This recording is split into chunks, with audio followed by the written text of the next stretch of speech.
Hello, everyone, and welcome to the fourth annual Omer Aliyah.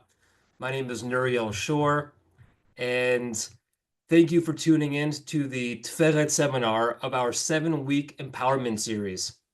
TOA is a global grassroots movement for every Jew around the world to utilize the power of Sfirat Omer and reveal our individual and collective greatness. Inside each of us is a light waiting to be unleashed, and by systematically rectifying spiritual blockages with Hashem's help, we will not only transform into the greatest versions of ourselves, but will also generate blessing for the world. Iteruta del Tata, Iteruta del Ela. Our actions below will cause actions on high. By embarking on this journey together, we travel in time from Pesach to Shavuot, forming a global collective consciousness of Ish Echad Belev Echad, one person with one heart, just like our people experienced over 3,300 years ago at the base of Har Sinai. I'd like to take this opportunity to thank our community partners and to thank and recognize our sponsors who are part of this grand vision. Suzanne Schweitzer, Fred and Susie Toczek, Josh Reef, and Charlene Venner in memory of Nathan, Shirley, and Philip Venner, Zichron Livracha. For more information about being a sponsor, community partner, or TOA in general, please reach out at omeraliyah@gmail.com. You can learn more at www.omeraliyah.com. We are currently in the week of Tiferet and have the pleasure of learning from Batsheva Frankel, a veteran Jewish educator. She is the author of the Jewish Educator's Companion and a podcast producer and host of Overthrowing Education. I am proud to call her and her husband Yassi personal friends that I've known for many, many years, and you are in for a treat. Before we begin, a couple housekeeping remarks. This seminar is being recorded and will be uploaded to the Omer Aliyah YouTube channel. I will then stop the recording, after which we will have an opportunity for open and confidential conversation with Batsheva. May Hashem bless the Omer Aliyah and all who are involved so that we may experience individual, national, and global Geula speedily in our days. I now hand it over to you, Batsheva.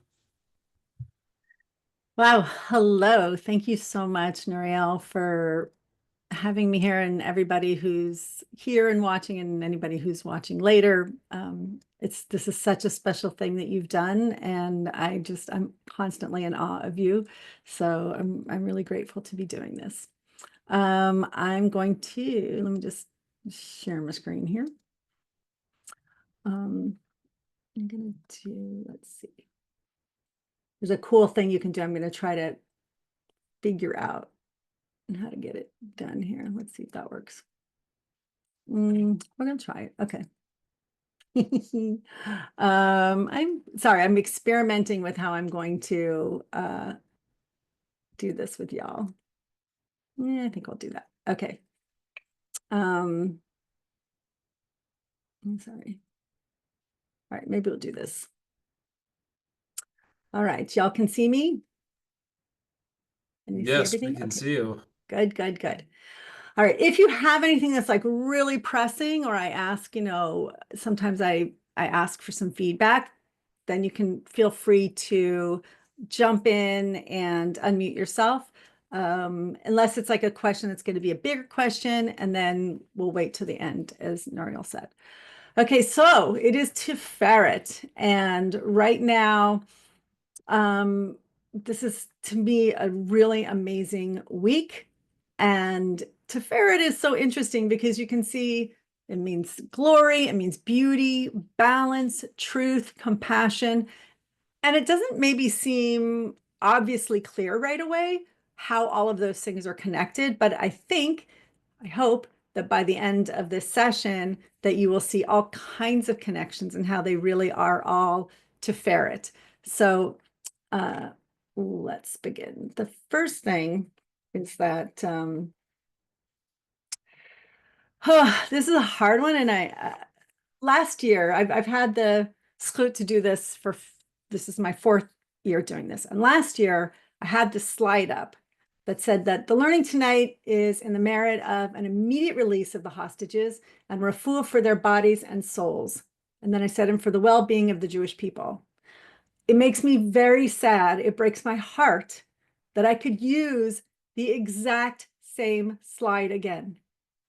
The only thing that I changed is as that I added, as well as for those who are freed, because thank God there were hostages that were freed. So anyway, that's who this is. We'll keep in mind for the learning today. Some of the ideas that I got for what I'm presenting are from these different sources, and including Benji Elson's Dance of the Omer, which is such a phenomenal book. If you don't have it, you should. It is, it's super special. Okay, so if you saw 2 years ago, I did the Midah of Chesed and loving kindness. And I really enjoyed doing it. The next, and that's the first week, right? The first week is always Chesed. And then the year after, I did Gevura. Last year, I did Gevura, right? Boundaries, strength, justice, discipline, which I really enjoyed too. And by the way, little commercial, you can actually watch these on the YouTube channel. You can go back and watch what I did on Chesed and on Gevura and what all the other teachers have done as well. But Tiferet is really special because Tiferet is actually the balance of Chesed, loving kindness, and Gevura. And that's how we kind of get to the glory, beauty, balance, truth, compassion that we're going to talk about. So I was trying to think like what made me think of like what's a good, I like to use metaphors and analogies. So here's my analogy. I don't know if any of you remember, this was a commercial from years ago, and you can put, you can wave or whatever to let me know that you've seen this before. But there used to be a commercial, and it went like this. So somebody would be walking around, or there'd be some peanut butter, somebody with some peanut butter or peanut butter truck, and they'd say, and then there'd be another person with chocolate, either coming the opposite direction or in the direct, and the person with they would crash into each other. And one person would say, hey, you got chocolate in my peanut butter. And then the other person would say, hey, you got peanut butter on my chocolate.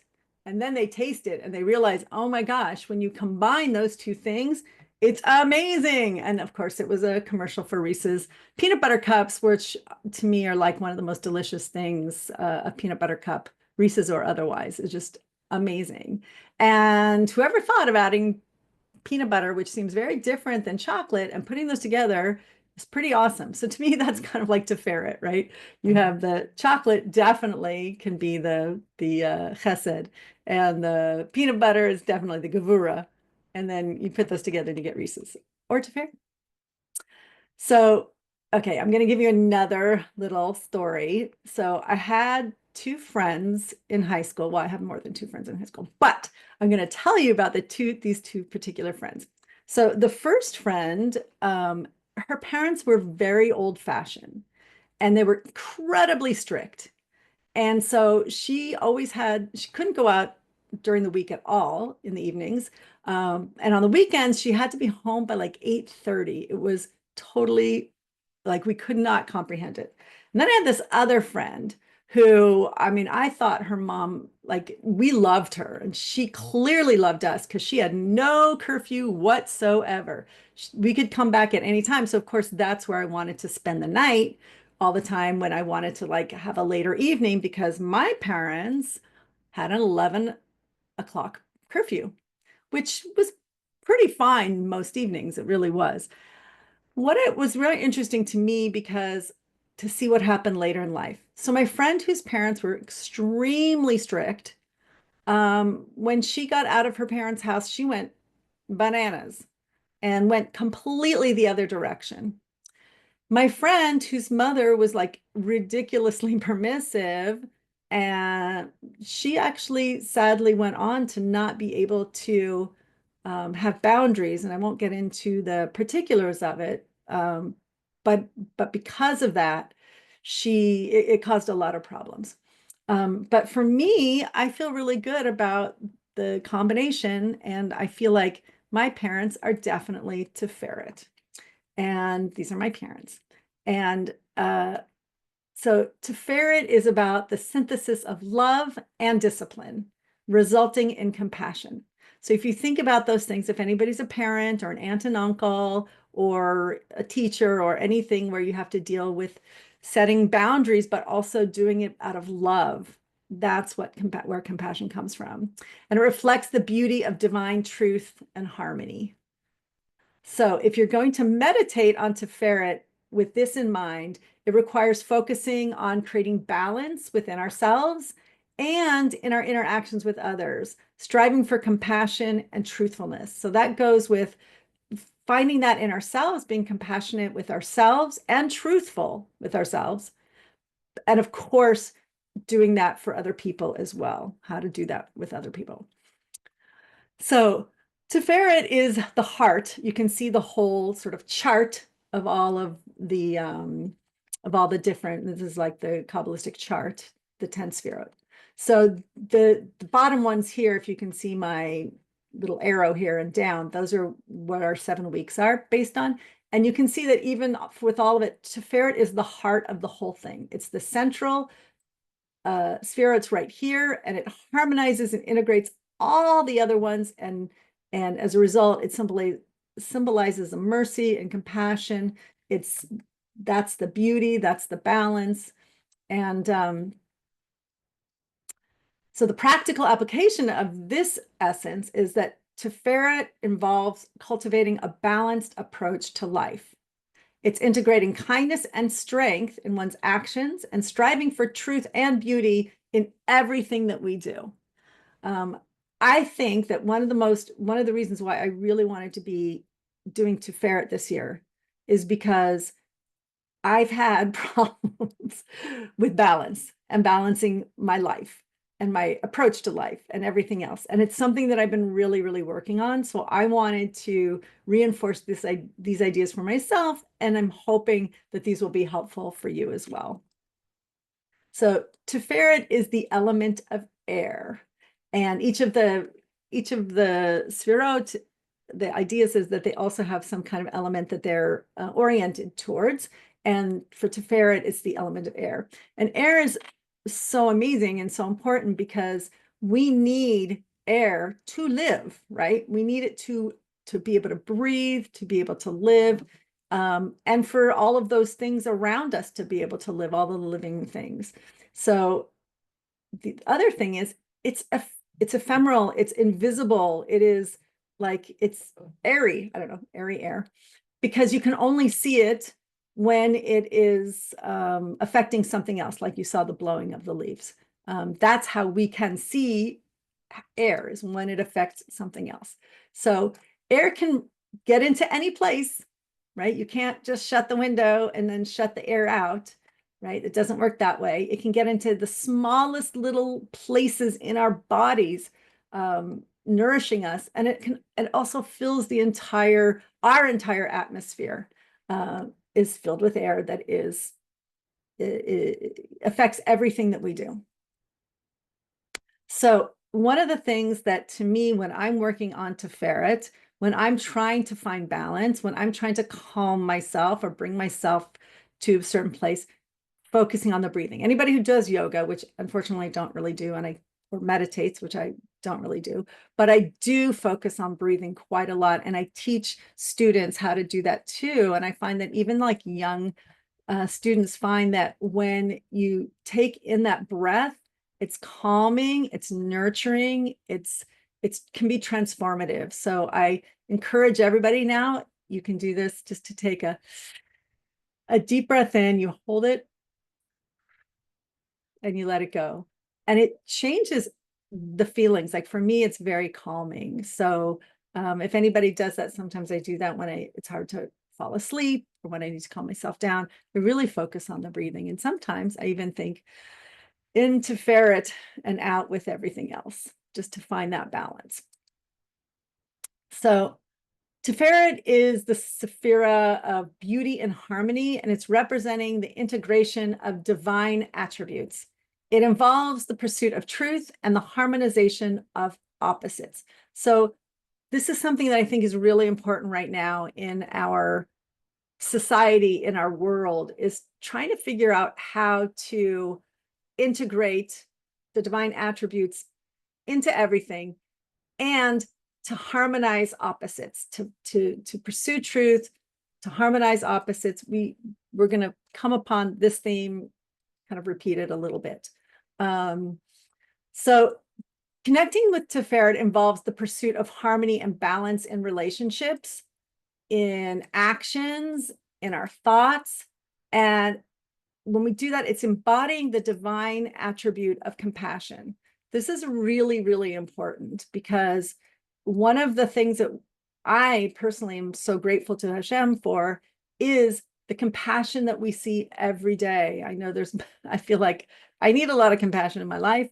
And I also need to make sure that I can give a lot of compassion. So when we can find the harmony and balance within ourselves, with our interactions with other people, in everything that we do, and even the way we think, which to me is kind of some of the most challenging, because sometimes my thoughts go so far into a deep, dark area, especially these days, that I really have to work on how do I pull myself back? How do I remind myself that Hashem is in charge? So Tiferet is likened to Torah. Torah it's the embodiment of divine truth and beauty. And it's through Tiferet that we can perceive the harmony of divine attributes. So when we contemplate Tiferet in this way, it involves recognizing the beauty of divine wisdom and striving to live according to its principles. There's something really beautiful. There's a lot that's really beautiful about trying and striving for trying to live a Torah-centered life. There's lots of challenges, but there's so much wisdom in there. It's just mind-blowing. And if we can focus on that and contemplate that and recognize how beautiful it is, and then in that work to try to put it into our own lives. So Tiferet signifies harmony and beauty that comes from balancing mercy and judgment. This is really hard, I think. It's a reflection of the divine truth in the world, which is why Tiferet is also truth. It's also justice, harmony. The practical applications for it, in this case, Tiferet includes striving for ethical and moral integrity. And I think this is so critically important right now, so critically important that we keep striving in every area to think about the ethics and moral integrity, and to act with compassion and justice, and in all areas of life. This is, to me, like a huge challenge in our world today, and sometimes within ourselves. So gotta love me some Rabbi Nachman. Tiferet is the sphere of compassion and harmony, again, reflecting the balance of love and awe of God. It is about finding the middle path and creating beauty through balanced living. So this is also a big challenge. We can see that there are people who are so filled with love for God, but it's kind of free flowing and kind of just, there's no boundary of it. It's just this free flowing love. And it doesn't really, it's not understanding the awness of God. Some people translate awe, yirat, is fear, but I think awe to me is more real and more connective of what yirat tashmaim means, is really like being in awe of God, because we know that God is a loving God, but also the creator of the entire universe and everything in it, and a whole bunch of stuff we don't even know about yet. Like, when you think of that, that's really amazing. And that's when you start to see that this is like the gevura part of when you're contemplating Hashem and God, and trying to figure out how to live a balanced life. So I'm very much about a middle path. That was also the Rambam. Maimonides was very much into finding the middle, no extremes on the end. And we can kind of see not to be in any way political, but we can see in every way, not just in political ways, but in every way that all these extremes that keep pulling each other on either side are not healthy for us. They're not healthy for us as human beings, for our planet, and in my mind, for the future. So I really feel like it's our responsibility to try to bring these extremes together and to and balance them out. And part of that is just understanding the love of God and the awe of God. That's a good starting place for that. So our goal, of course, is to lead a balanced life. That is our goal. But our challenge is that sometimes it looks more like this. Sometimes, one of something in our life or something outside of our life is pulling down in one direction, and you have to really try to figure out how to get back to that balance. So I'm hoping this will help a little bit. We have 7 days in this week of Tiferet. And in Los Angeles now, we're still in day 1, but in other places, you might be already in the 2nd day. But we have these 7 days of this week to focus on a different aspect of Tiferet that and really channel our focus. So let's look at those. So the first day is Chesed of Tiferet. So if you remember Chesed, loving kindness, it reminds us that whatever shade of Tiferet we are working on, that we should be doing it in a loving, generous, energetic, and spontaneous way. That everything we do is coming from a loving place, not an angry place, not a hurt place, but really trying to find a loving place. So it means that we're seeking the truth with love. Right now, there's a lot of not truth happening everywhere, sheker everywhere, lies everywhere. And we need to see the truth, which is sometimes challenging, but doing it from a place of love, which can also be challenging. When we ask people questions, when we're doing our critical thinking, that we're not coming from, it's hard sometimes not to come from a place of anger, but to really look for the truth with love, because otherwise we're not going to see it clearly. And the other thing is to advocating for balance in our lives with kindness. So when we're advocating out there for the balance that we need in our lives, or even within our lives, like within ourselves, to ourselves, that has to come with kindness. We cannot treat ourselves with anger because we're out of balance. I know that, I don't know if anybody reads these, but you read all these reports about how important sleep is, and then the anxiety that produces, that I'm not sleeping well, makes me not sleep well, right? So then I get really upset with myself. So focusing on the kindness to try to find that balance, focusing on it with kindness is really, really important, and something that I try to remind myself of. The next day, which will be tonight in Los Angeles, is Gevura of Tiferet. And it reminds us to approach the fixing of Tiferet with inner strength and with commitment and in an organized, well thought out manner, right? It's lovely to be able to say, oh, I need to find balance in my life. I need to find spiritual balance. I need to find whatever it is that we're trying to find the balance in. But if we don't have the strength and marry that with a really strong, organized, thought out manner, we need to have a game plan, and we need a game plan for how to stick to our game plan. So that's the thing. So thinking about what's the game plan and how can I make sure to stick to it. I know that every January 1st, a lot of people out there decide they're going to have these resolutions, and they're going to go to the gym, and they might buy a gym membership, and their plan is to get in shape, right? And they get the gym membership. But generally by February, there's no real plan to stick to it. So really by January, it's kind of gone. And by February, it's kind of gone. So it's like that with us. And when we're trying to find Tiferet in our life, to really make a very clear game plan for it. Tiferet of Tiferet is amazing. It's the strongest day of healing, honesty, balance, and beauty. So that's like the balance of balance, the beauty of beauty, right? That's a healing. So to really focus on Tiferet of Tiferet is really a time to just dig into that balance and the healing and really get that energy. Netzach of Tiferet is about being consistent in our goals of inner healing.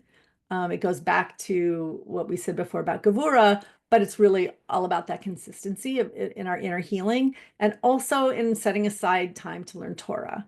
Um, that's really important. Even if it's just whatever you've got, if you've got a half an hour a day or 1 hour a week or 5 hours a week or whatever it is that you have, 10 minutes a day, but to really just be consistent in that is really important. And that's another thing that I'm saying to myself because I was for a couple years had a great doing some great Torah learning very consistently, and then it stopped. So that's something that I personally am going to really work on making a game plan for and trying to be consistent in my Torah learning. And also being honest in our self-examination and being consistent in that, not being too hard on ourselves, not being too easy on ourselves, but like really being honest, but also we go back to that with love and with kindness.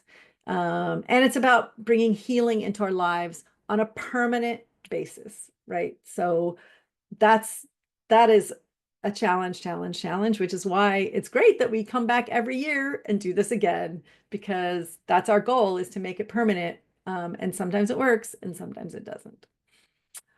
The Hode of Tiferet. Hode is, you can see, here's another commercial. My very first year that I did this, the Omer Aliyah, my first one was about Hode. It's about having the humility to see how much Hashem has blessed us with giving us the Torah. It is an incredible gift, and sometimes we sort of take it for granted, or sometimes we are frustrated in it. But just to see how incredibly lucky we are, how special we are, and how blessed we are, and then also to help out the needs of others who are also seeking balance, health, and spirituality, to feel what their needs are and to help out. So in my case, I'm hoping that you all need to work on balance as much as I do. Actually, I hope you don't, but if you do, I hope you're able to. And I think this is like really Nuriel saw this lacking in the world of so many people that are seeking healthy spirituality and growth and therefore created this amazing program. So I personally am incredibly grateful for that as well. The Yesod of Tiferet is about health in our relationships with others, and it's about bringing the theoretical healing forces and the Torah forces into our real life. So another way, it is about reconnecting to the fundamental foundational, you said like a foundational point of the soul, the essential perfect neshama. So this is how I do it in my life. And I think that for a lot of people, Shabbat is that way to reconnect to the foundational, fundamental part of our soul, right? To get back to that place and in Shabbat itself, which is, in the Torah, it's like right there. It's a gift. It's the gift that Hashem gave us. And it is incredibly healing. I know a lot of people have said this, and I've said this too, that it resets me, it rebalances me almost every week, right? You come to that end of the week, it's so much going on, it's overwhelming, but you have this Shabbat that is a whole time to reset and to try to rebalance yourself. So I think that that's just to lean into that. And even if you're not, keeping Shabbat in every way, but whatever pieces of it you can to really dig into that energy of getting back to your perfect neshama, your perfect soul. Malchus of Tiferet offers the opportunity to bring Torah and healing into ourselves in a dignified way, right? Malchus is like the crown, the royalty, right? It's in a dignified way that empowers us. And it's the day to daven for Tiferet and harmony for ourselves And I have here shalom, that we find shalom, which shalom, yes, it means peace, but it comes from, as many people know, shalem. It means completeness. It means wholeness. And part of being in balance, when you're imbalanced, it feels whole, right? When you're out of balance, it's because you're lacking something and you're not complete and you're not whole. So really doing that for ourselves and for our nation. Just a big sigh. Right now, Am Yisrael really needs balance. We need to be praying for our nation in such a huge way. We need to be praying for the whole world, really, that we find balance in this world and truth and all of those things and beauty. But really to daven for, to really pray for Am Yisrael. So that is basically what we're looking at. We're trying to figure out, how do you bring these pieces that may seem very, very different, but how do you bring them together to create beauty, to be everything that's balanced and in our lives and in the world. And when we can do that, and I bless us that we should all be able to do that for ourselves, for each other, and for Am Yisrael, for the nation of Israel, and for the whole world. And that is Tiferet. Wow. Thank you so much, Batsheva. That was an incredible overview of Tiferet and addressing it from different avenues and aspects. And I love the breakdown of each day and its nuances of the two sefirot for the corresponding day. It was really wonderful. And just before I stop the recording, I'd be remiss if I didn't mention that this week is Yom Ha'atzmaut, which is the anniversary, the celebration of the founding of the state of Israel. We are called the children of Israel, and in terms of biblical archetypes that these different sefirot, these different midot are associated with, as we know, Tiferet is associated with Yaakov, the forefather of the Jewish people, whose name becomes Israel. So we are the children of Israel. We are, in a way, the children of Tiferet. So this is a very central midah to us as a people. And I love the reference before when you said that the Rambam teaches about how the middle path is something that is critically important.